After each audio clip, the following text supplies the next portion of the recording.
that it's not even in our righteousness. Our righteousness are as filthy rags. It is the righteousness of Christ in me that gives me the ability to be defined as righteous.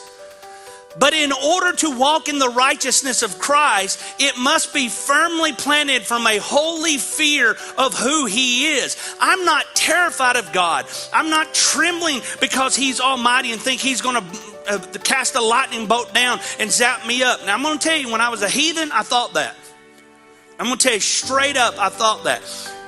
We occasionally visited church when we was growing up, but we weren't dedicated to God. We weren't dedicated to the local church like we are today. And I can remember being a teenager getting hired to remove carpet in a sanctuary for a church. You know how teenagers are. You get to doing silly things and stuff. And I can remember somebody doing some vulgar things in the house of God, and I was terrified that they were doing it. And I was like, God, don't mistakenly strike me thinking I'm Him. And I didn't have a relationship with God.